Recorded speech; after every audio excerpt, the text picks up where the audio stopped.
Hello and welcome to another episode of The Future Of. I'm your host Azam Faruqi. Unfortunately, my co-host Vasi is unavailable today, but we are very excited. We have a very interesting guest today. Um, as some of our viewers and listeners may know, Vasi and I are very interested in discussing books. We have a segment towards the end of our interview with almost all our guests where we ask them one book that they would recommend. So we figured we'll invite a guest that could probably talk a little bit about books and reading in general. And we are very, very excited that we have today David Mikics, who is John and Rebecca Moore's professor of English at University of Houston and an author of this very fine book, Slow Reading in a Hurried Age.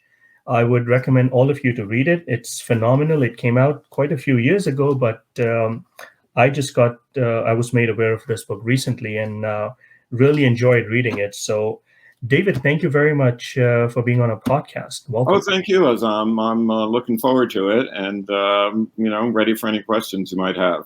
I had a lot of fun writing the book, and as you said, it came out about 10 years ago from Harvard University Press. It's still in print, and so it was a great experience to write it and to also wrote a number of op-eds about it in various publications. So go ahead and shoot. Awesome. So let's start with something basic, right? I mean, we hear a lot about the importance of reading books. People, different people hear a lot from different individuals. So in your opinion, let's start off with why is reading so important? Well, that's a great question. And, I'd approach it from the following angle. Reading is thinking. It's a form of thinking. It teaches you how to think. And a lot of, as you know from the title of my book, Slow Reading in a Hurried Age, it forces you to slow down. So you have to think about what other people really mean. Of course, we do this in conversation, but reading simply gives you more time. Reading allows you to meet more people than you could ever meet in actual life. And you get to know them, in greater depth than you would have time for in actual life. So you just find out much more about the world through reading than you could otherwise. And, my point in the book is not to sort of guilt trip people about, well, you should be reading this instead of that. As long as you're reading, that's great. But there are certain books which are richer, which give you more pleasure than others. And so I try to point people towards those. Wonderful. So let's talk a little bit about this book. Let's talk a little bit about your motivations for writing it. And in the book, you talk a lot about slow reading.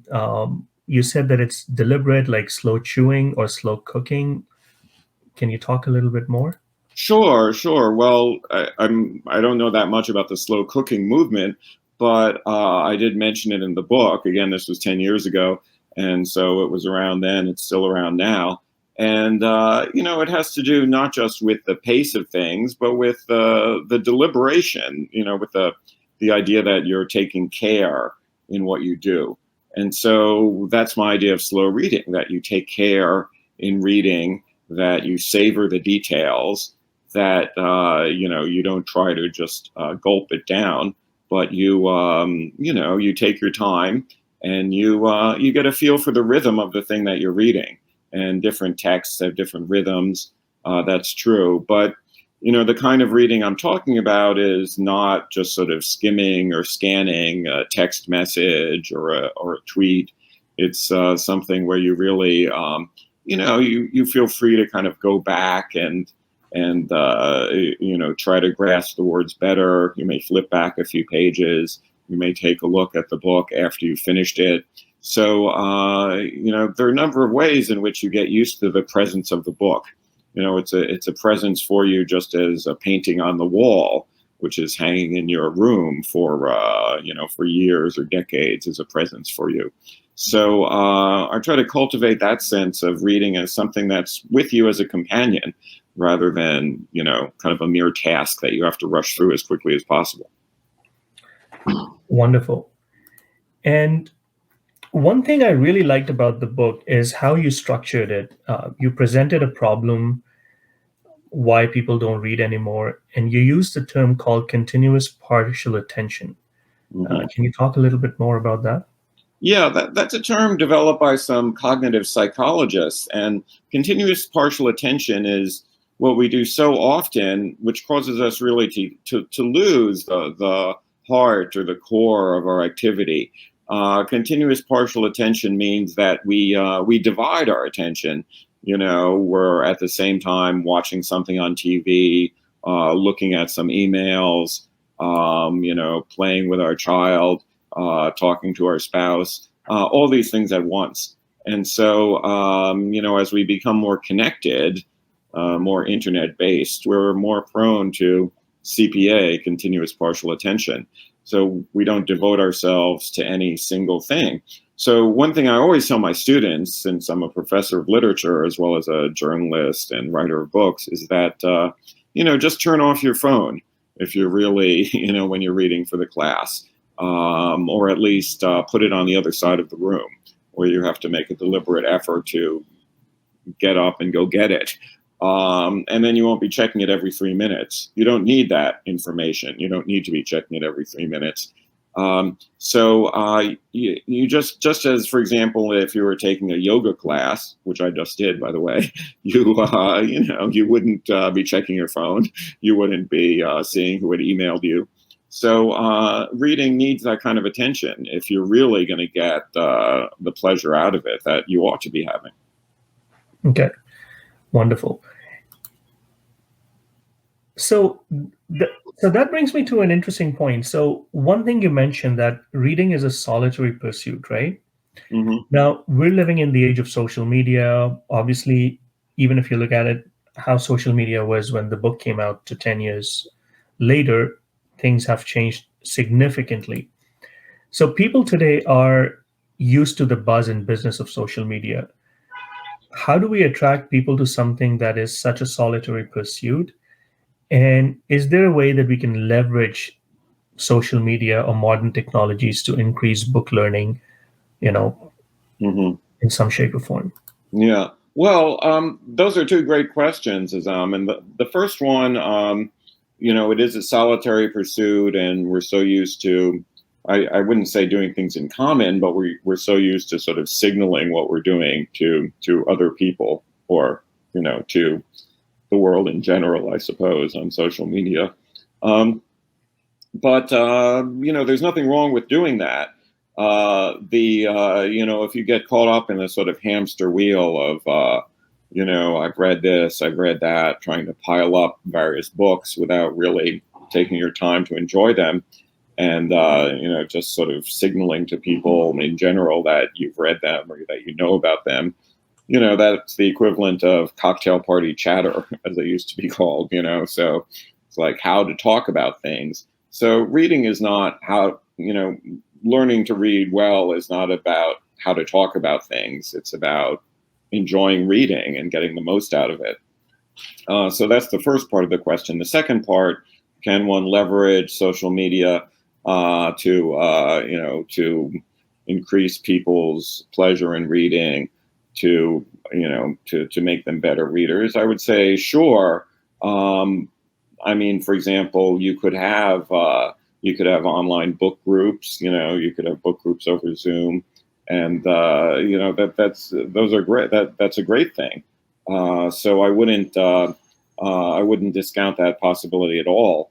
You know, it's you know, especially during the pandemic, we all got used to doing a lot of things over Zoom, and you know, I myself am, you know, after that period, was yearning more and more for actual contact with other people in the same room. So you know, I've sort of eased off on Zoom activities since then, but you know, it's great. It enables you to connect with people who can't be physically there. So yeah, it's a wonderful tool.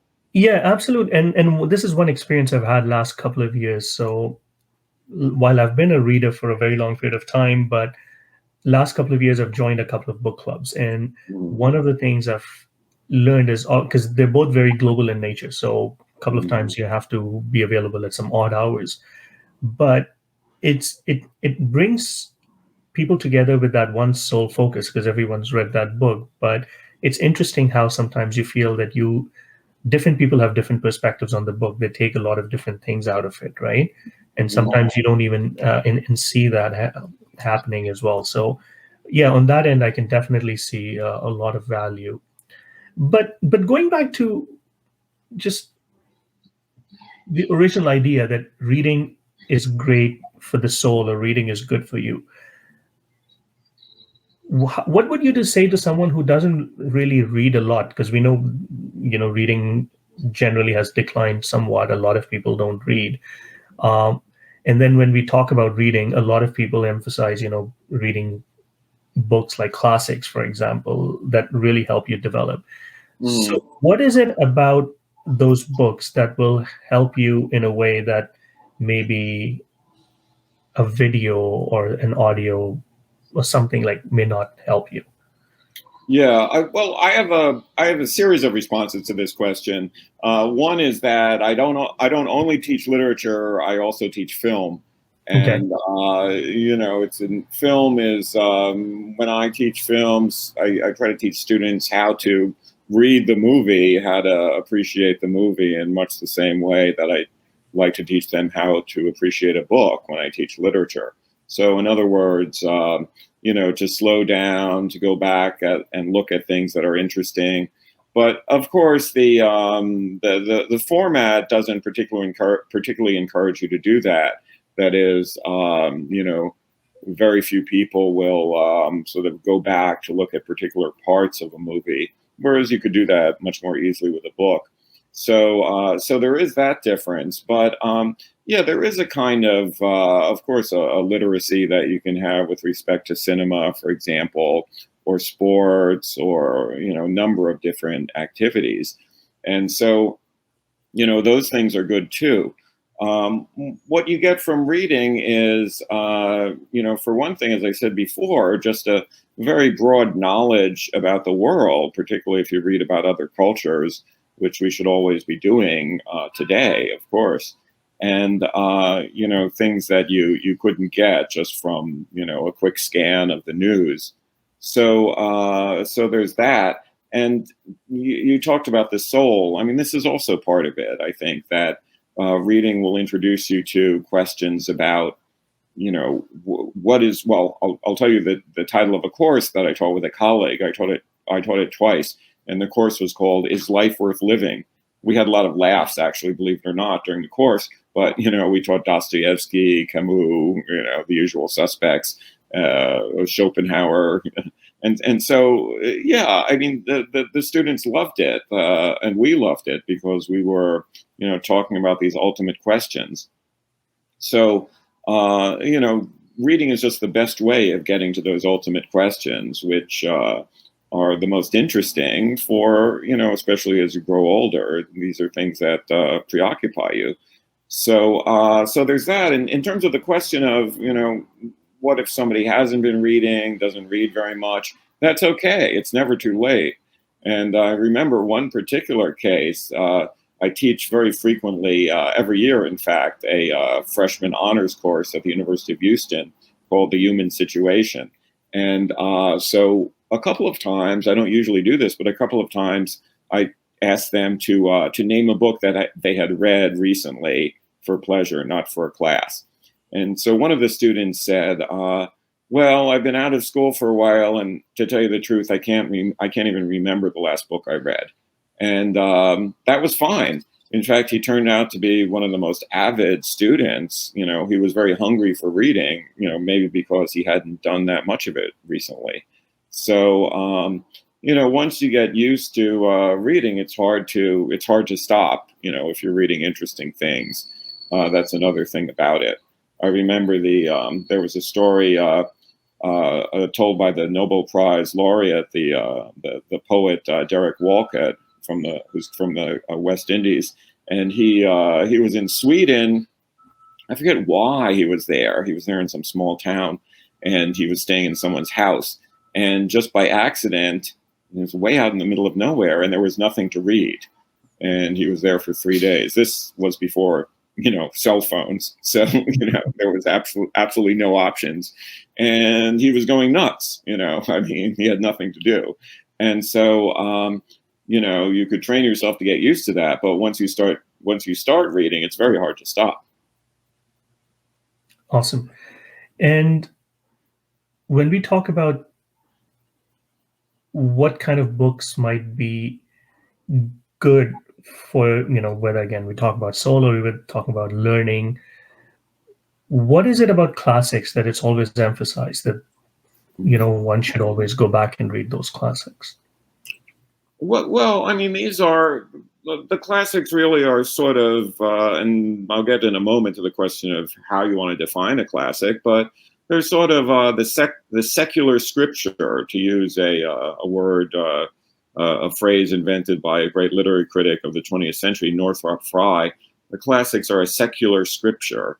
And so these are the books that really stick with you and teach you. I remember I was reading the Brothers Karamazov once. I was carrying it around because I was teaching it actually with the same fellow who, was the course called Is Life Worth Living? And I ran into a Russian friend and he said, that book teaches me how to live my life.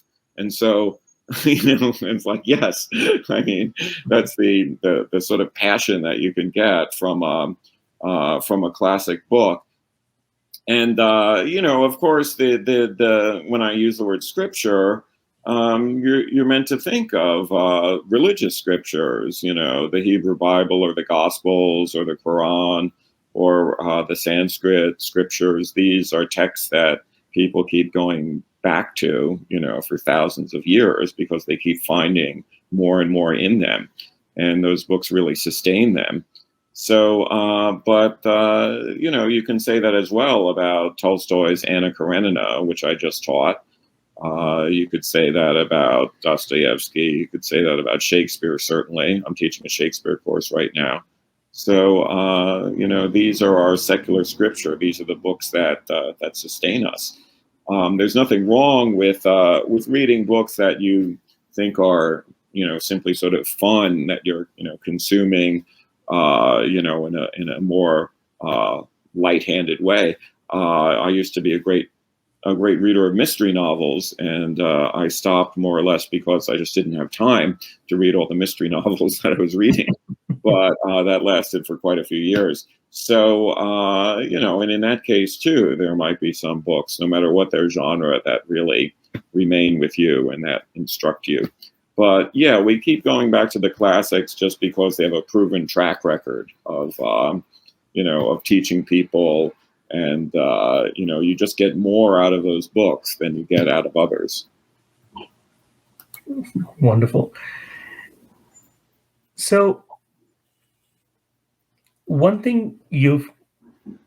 you talked about the problem and the solution in the book, you provided some rules for slow reading as well, right?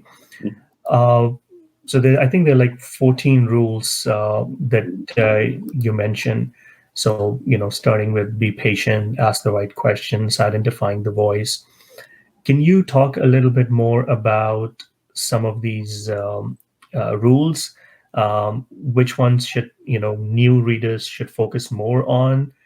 And how do you go about it? So I don't want, like, obviously this took a big chunk of your book, so obviously you can't really condense it in like a few minutes, but can you talk about some of these probably the most pertinent rules here?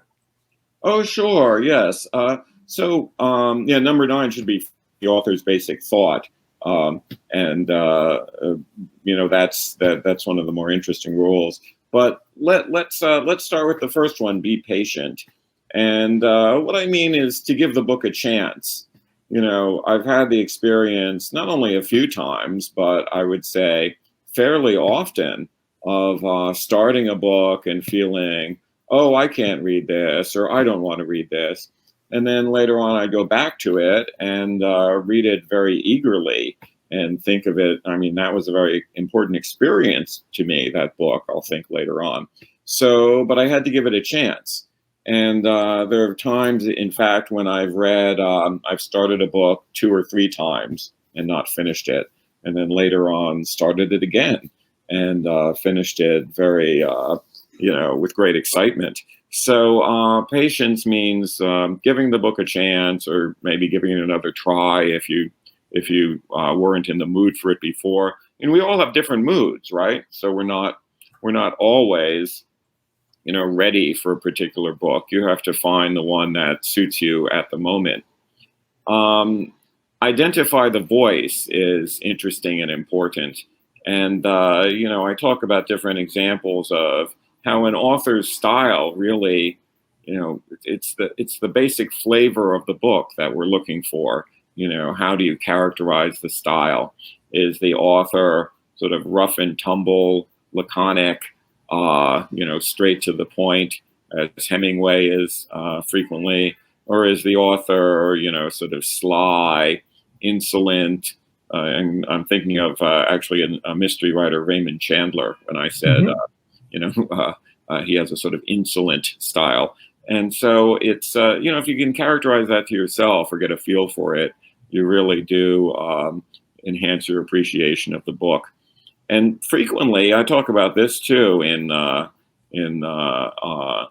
that point, is sometimes the characters in the book will be speaking, not in quotation marks, but their point of view, their perspective, their way of seeing the world comes through in the narrative. So in other words, the author will be describing something, but that description really is in the voice of one of the characters.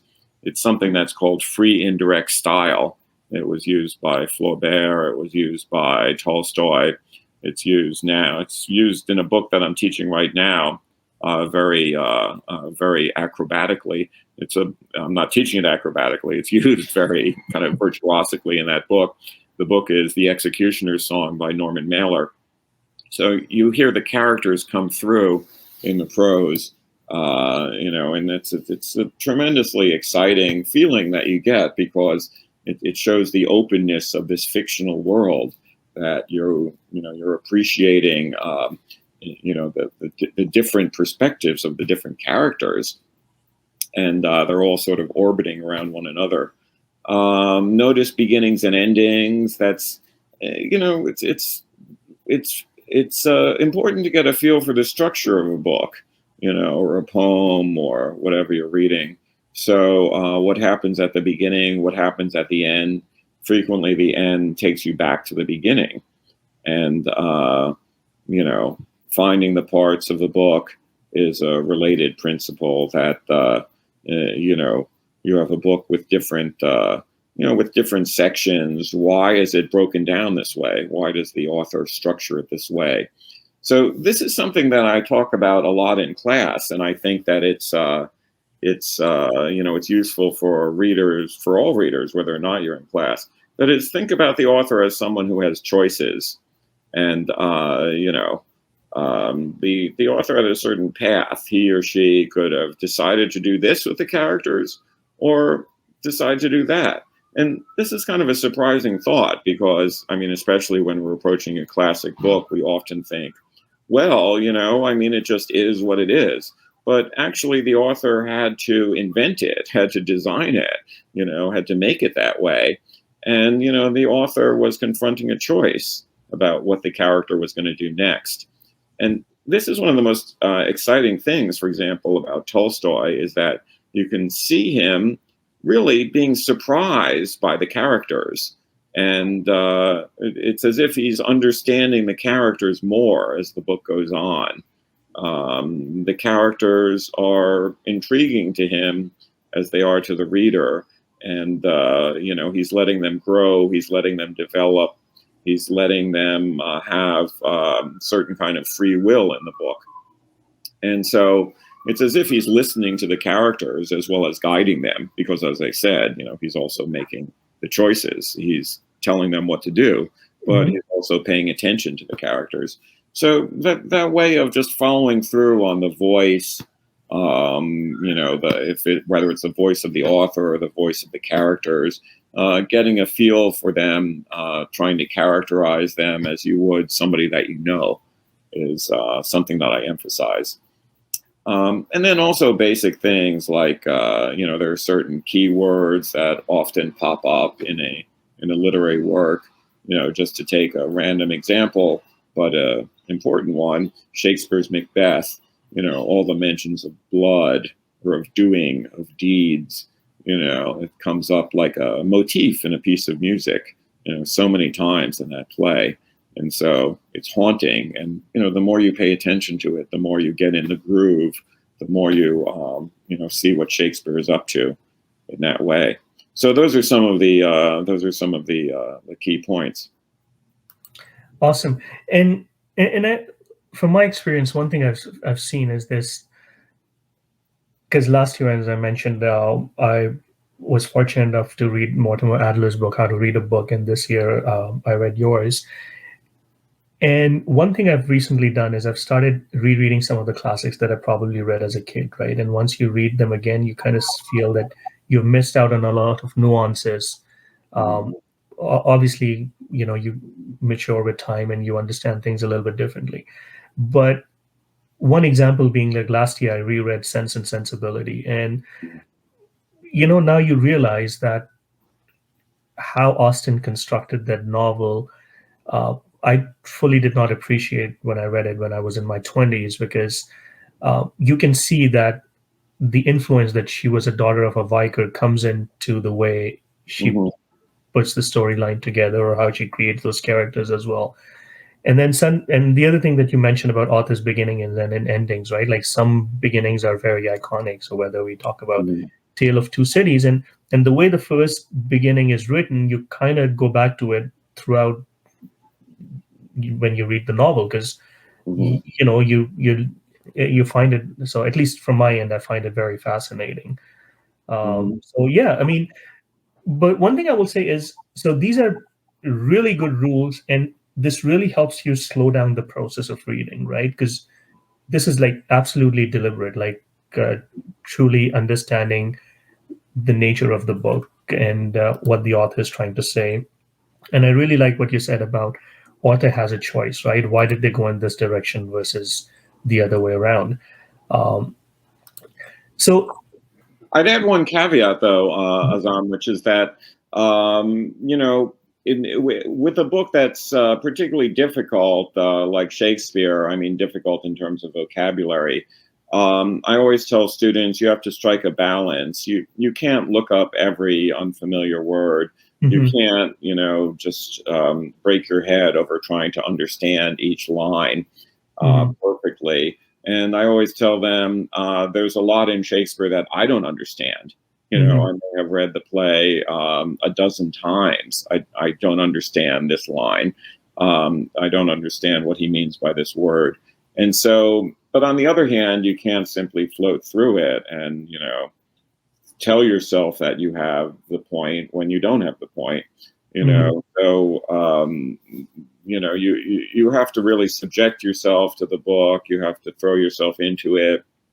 You have to make a real effort to understand it, but you can't throw up roadblocks for yourself at every moment, because out of a feeling that you have to understand absolutely everything. So that's what I would add to that.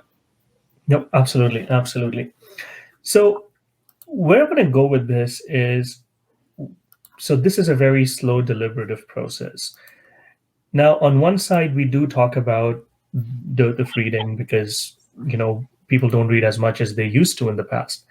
But on the other side, there's a whole industry that's propped up supposedly for book readers, right? You see a lot of social media platforms, a lot of influencers who would tell you how many books you should read a year. And the numbers sometimes that they throw are insane, like 150 books a year, 200 books a year. And for some, it's possible, for some, sure.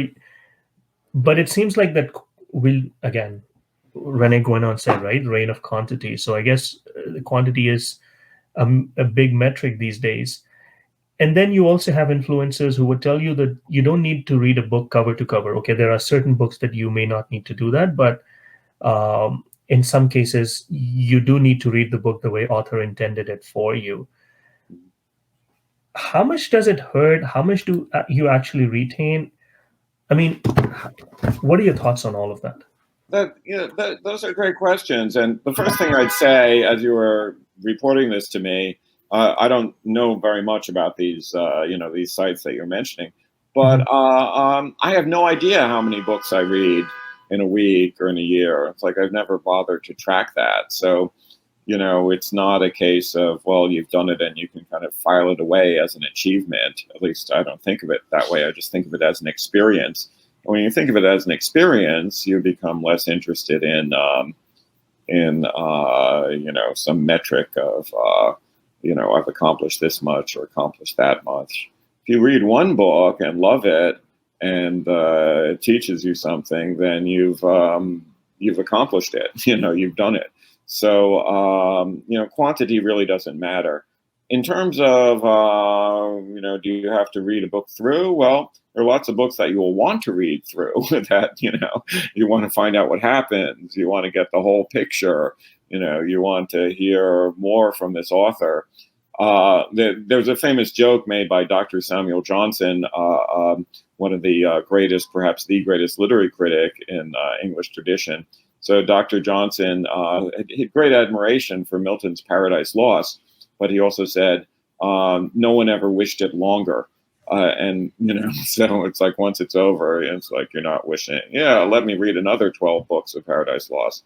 And I've taught Milton frequently, and I love Milton, but it is true about Milton, just as it is about, say, Cormac McCarthy's Blood Meridian, another great book that at the end you feel, no, I do not want another 300 pages of this book. But there are those cases, and then there are books that you do wish were longer. You're just eager for more of the same, or books that you turn back to and start again after you finish them because you just want to have that experience one more time. So, but in terms of, are there books that you can just dip into? Yes, well, sure. It depends on what kind of book it is. A great book from Japan, the Pillow Book of Sei Shonagon. And, it's a series of observations. She's a courtesan, and it's observations about men and women, about life in discrete paragraphs. And that's a great book to dip into. Or even something like Emerson. I did an annotated edition of Ralph Waldo Emerson. And, his essays do hang together, but they're also great for just dipping into. That is, you can open a volume of Emerson and land on a particular paragraph, and that paragraph can enlighten you. So, in both those cases, of course, you probably will want to read the whole book, but you could say that there are books where certain pages or certain paragraphs can stand on their own, particularly if you read the book before. The fiction writer Jeffrey Eugenides said that he keeps a copy of Bellows Herzog by his table, rather than a Bible or something like that, and that he looks into it, every so often and just opens it and reads a paragraph. So, a book you particularly love, that's a possible role for it too. Yeah. That's interesting. Yeah, I mean, the reason I say that is because I do track the books that I read, but sometimes I've really lowered the number. I probably read more than that number, but a high number just gives me anxiety and keeps me anxious, right? That you have to Mhm. have, and sometimes then it forces you to rush through some of the books when Yeah. you really want to enjoy. And that's something I came across Thomas Hobbes's quote in Mortimer Adler's book. If I read as many books as most men do, I would be as dull-witted as they are. So I Yeah. think there's something to be said about quality over quantity. Hmm. I mean, I try to keep the amount of reading down in my classes as well. So, in my one of my current classes that I'm teaching, it's for graduate level fiction writers who are getting PhDs in creative writing, and we tend to read about 200 pages a week, no more. Mhm.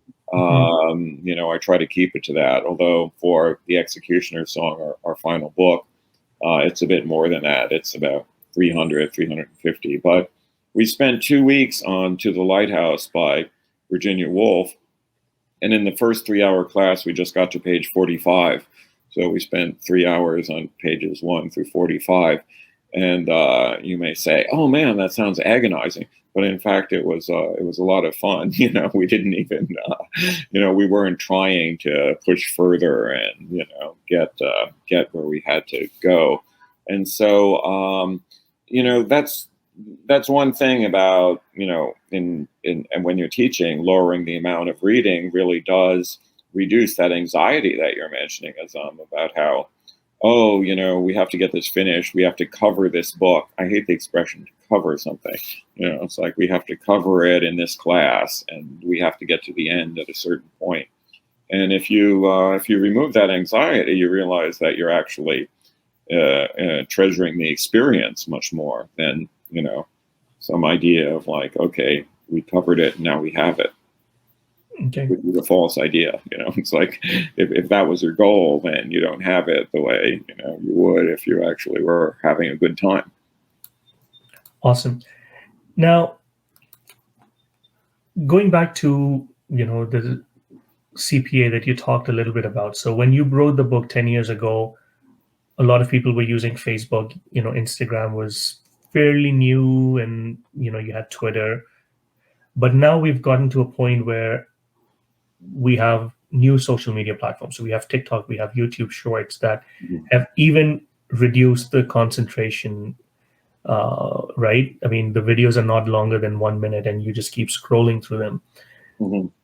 So obviously, the situation from a reading perspective has probably gotten worse. But do you think, so from the time that you wrote the book to today, do you see, is there anything else that you may have wanted to add? So if you ever write another edition, what is it that you would want to focus on now? Yeah, I don't know if things have gotten worse. It's always a temptation to say that things have gotten worse, and one is never completely sure that that's true, because it's that everyone is always saying it. So I do think that something really changed with the advent of the internet, and obviously something I think it's obvious. It's obvious to me and to lots of other people about the way we communicate, our attention spans, etc. But insofar as these further developments of, now everything's about 1 minute, or lots of things happens in 1 minute or 30 seconds. Yeah, I don't know. I think that we're going to see a swing back to things that take more time. People do become frustrated with the rapid pace. And so, I think more and more we're going to see, retreats where you can't be online. It's like no cell phones this weekend or something like that. And so I'm sure that'll be a phenomenon.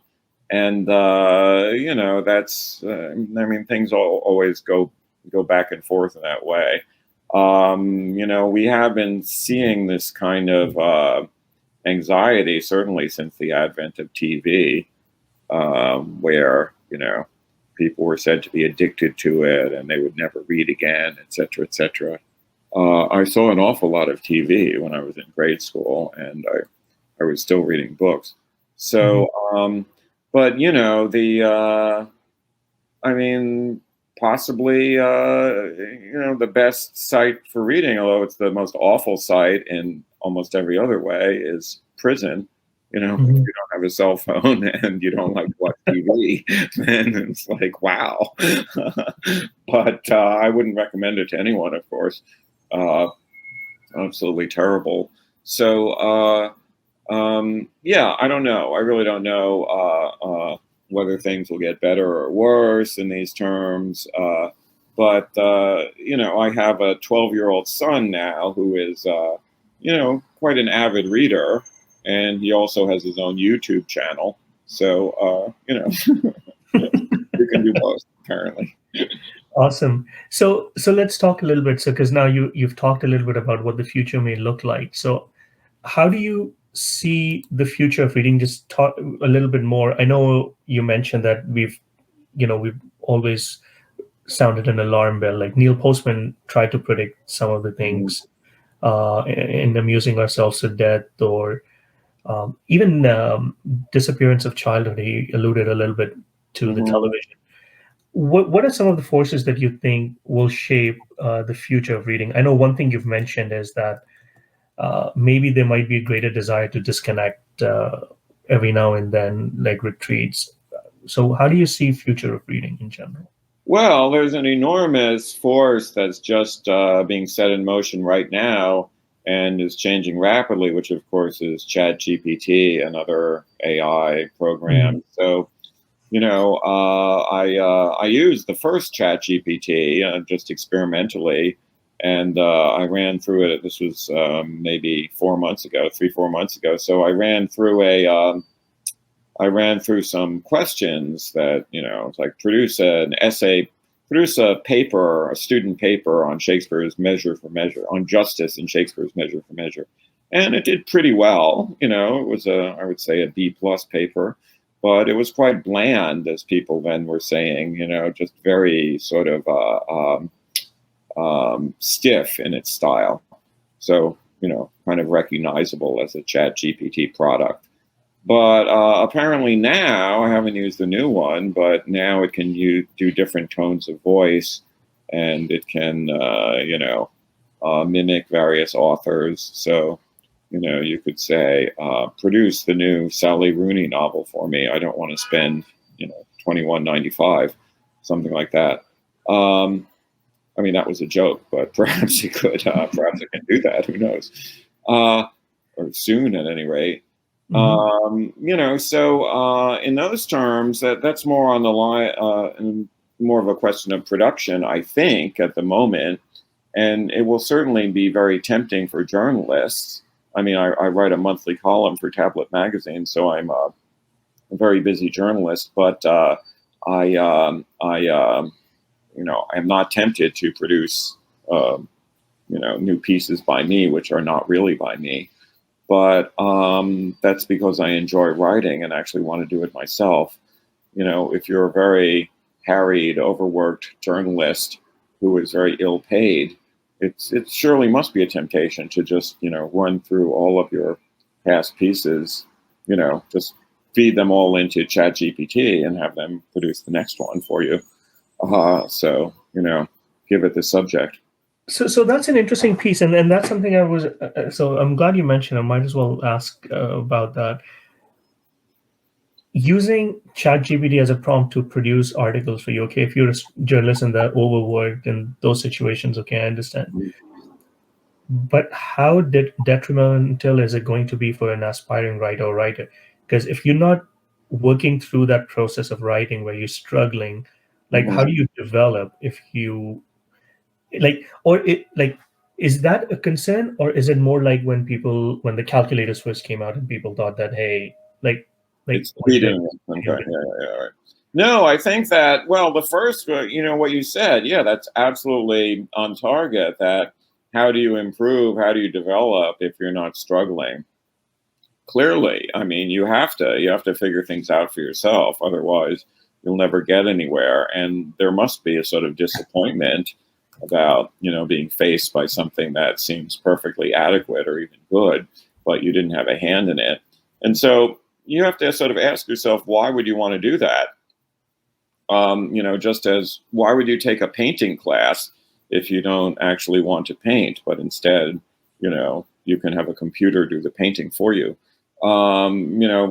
When you ask it that way, starts to seem like a ridiculous question, because obviously, you'd want to paint. That's why you're taking a painting class.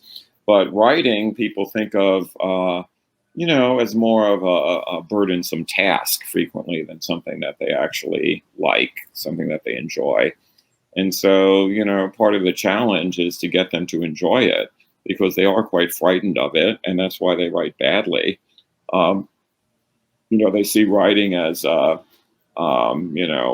it involves an effort to sort of dodge through all various kinds of rules, get various things right, avoid various traps. And they don't really see it as a form of expression. Mhm. So, you have to, when you teaching people how to write, you have to orient them in that direction, that this is creative, this helps you express something, it helps you figure things out.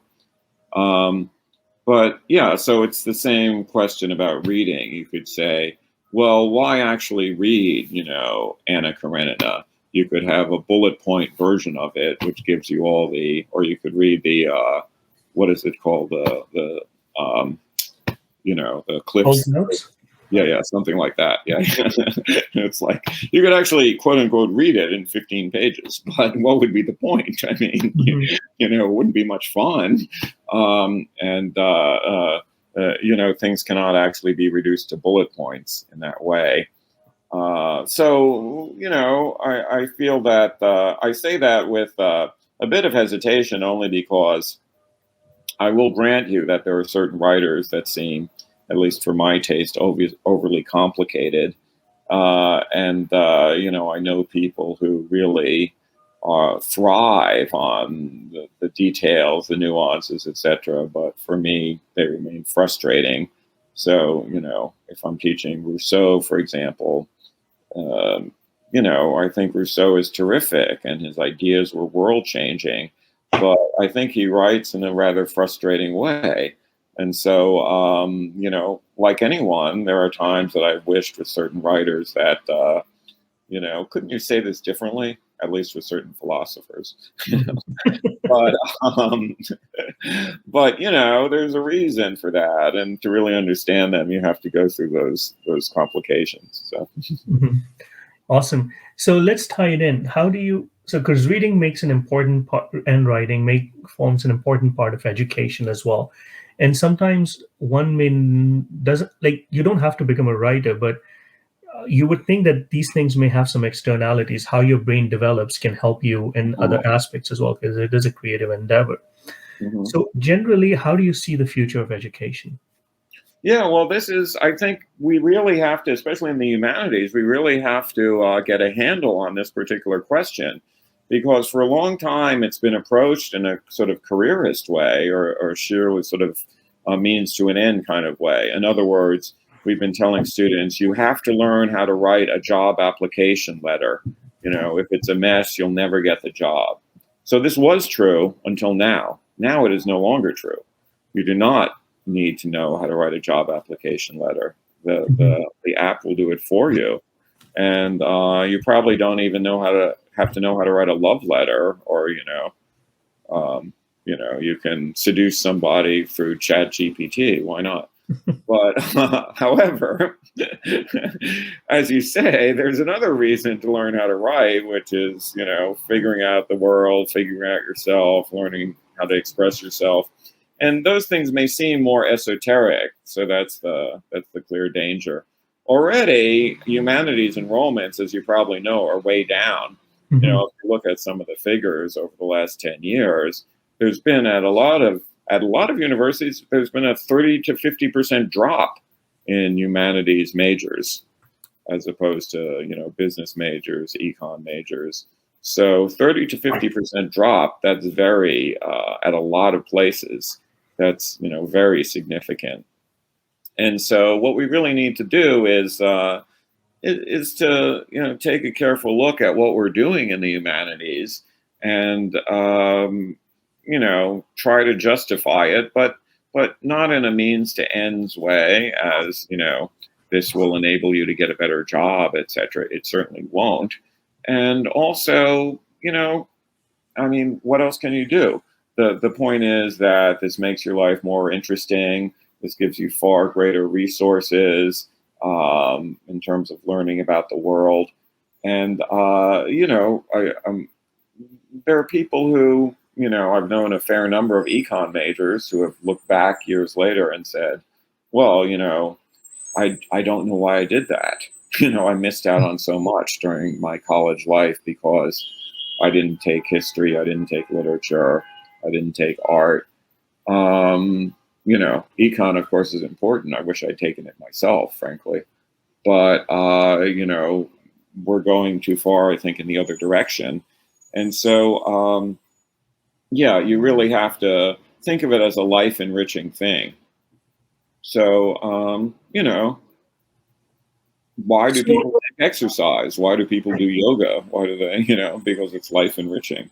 so do you think how humanities are taught today needs to change? So, if more people are going towards STEM, for example, right, and Mhm. understandably so, do you think there's probably an opportunity to maybe make some humanities subjects mandatory, and regardless of the degree or the program that you go in. So at least you develop that side of yourself rather than just people who are interested in, they go towards humanities and taking the careerist approach away.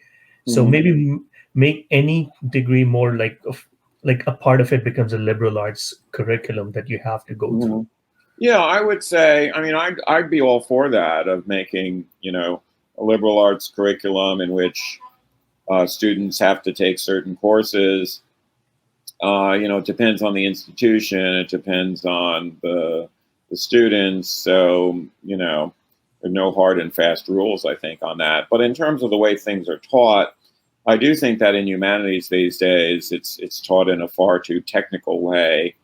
There's a lot of jargon from the field, and there's a lot of emphasis on ideology, and so rather than the sort of human importance of the work of literature.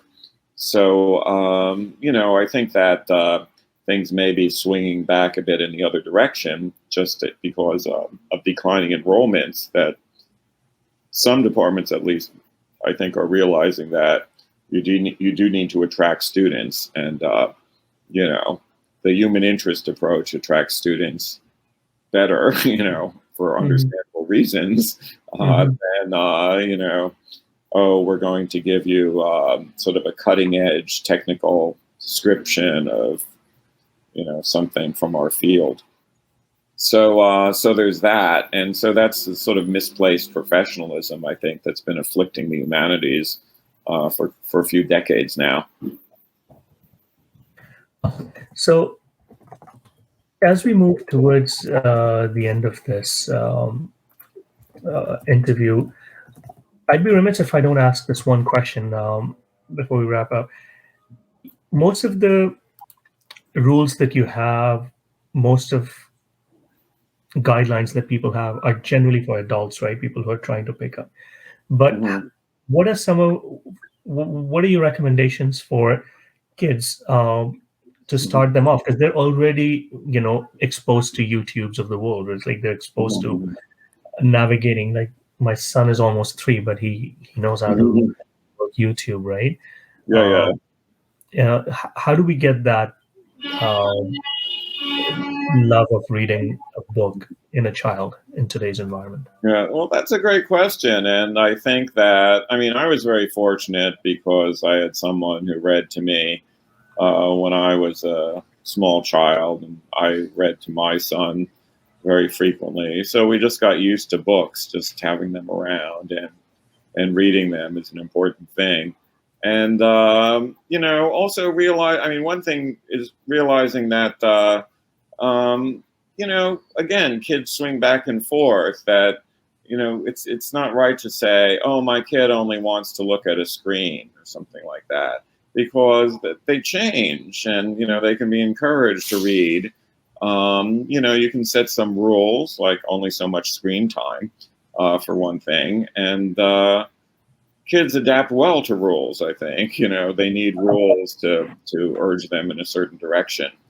You don't want to make reading seem like an unpleasant chore, like, oh, how many pages did you read today, etc. But, bedtime is a good time for reading. You could say, well, all screens off, an hour before bed, and then you do some reading. My son just became addicted in the past couple of years to these dystopian novels, which are very popular now. And Mhm. some of them are quite good. And he also loved the Percy Jackson series. So, those book series are great because the kids talk about them among each other.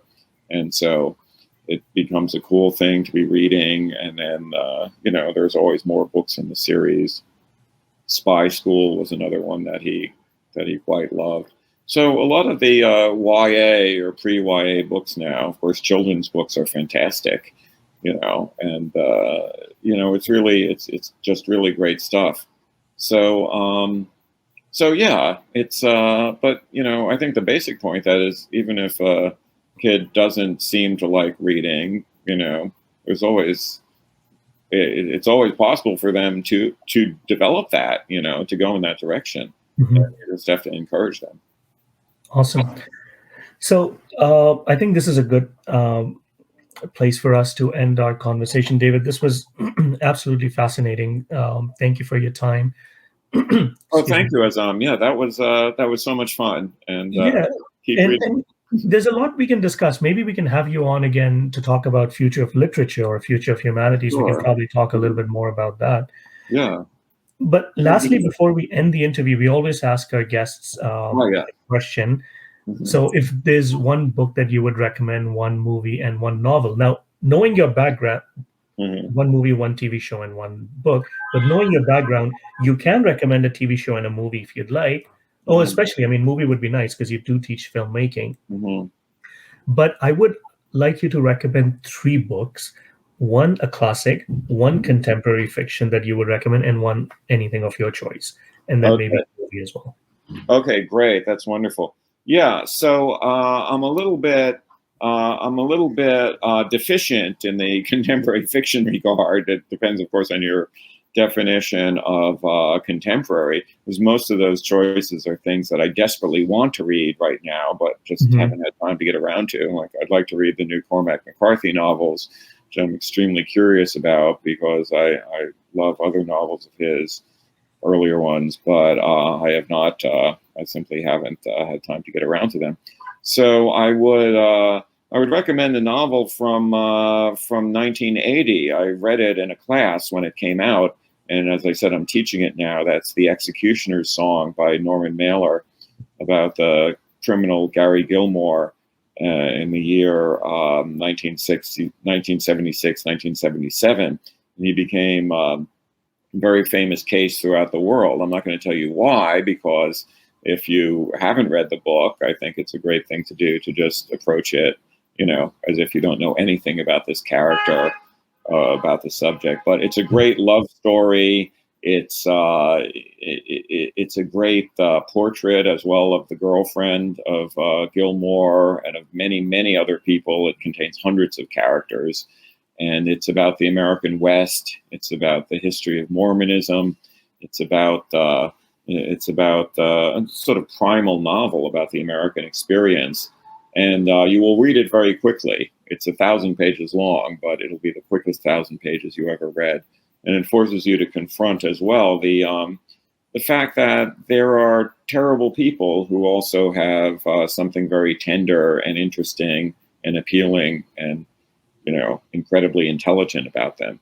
So that's a very uncomfortable fact to confront, but the book makes you confront that. So that would be the one of the books. Uh, um, for the television show, I'm moving to that because it's related. Right now, I've been Mhm. watching very avidly Succession, which Mhm. um, I think it's related because as the show goes on, you become increasingly connected to the characters. I think that in the first few episodes of the show, there was some distance from them, and the viewer's impression is, oh, who could identify with these people? They just care about money and success, and it's so much about backstabbing and getting the better of other people. But as you go on, you really do see the tender side of them. You see the inside of them, and even of characters that one found very unpleasant before, or characters who do quite bad things. So, and the environment itself is fascinating. I mean, it's a very sterile environment. And so you get the sense of almost as if these people are trapped in these places. So the mise en scène, the environment is, I think, very superbly done. That's my TV show. More books you asked for. Well, I'm tempted to just fall back on what I've been teaching. But a classic is something that I do teach often, though I'm not teaching it this year, is Red Cavalry by Isaac Babel. And that's a book. Babel was a journalist, and he accompanied combat units in the war between Russia and Poland between 1918 and 1920, and it's an absolutely devastating but also very funny account of this war, and it's the very early years of the Soviet Union. So Babel, on the one hand, is working for the regime, but he also has number of satiric things to say about it. But it's an absolutely fascinating book, and it's something I keep going back to over and over. And another one. This is a book. This is a case of a book that I had not read for about 40 years, although I had returned frequently to a couple other Virginia Woolf novels. But for 40 years, I had not read To the Lighthouse by Woolf. And I recommend that immensely. As I said, I taught it earlier this term. And it's really the story of her own parents. It's both of whom had died before she wrote the novel. And it's about the difference between them. It's about their interaction. It's about, very kind of delicate and powerful portrait of a family. Awesome. What else did I promise to tell you? A movie, yes. Okay. Yeah, well, the movie, I taught last year a course called, I wrote a book about Stanley Kubrick. So I taught last year a course called Wells, Hitchcock, and Kubrick. And I love teaching those three directors. I've also taught global cinema, but I love teaching especially Hitchcock. And my favorite movies by him are Vertigo and Psycho. I just keep finding new things in those movies, and I think they're perfect movies. I think that every shot is perfect, and there's so much to say about each scene. So I love teaching them, and my students love watching them. Wonderful. And any current projects that you're working on?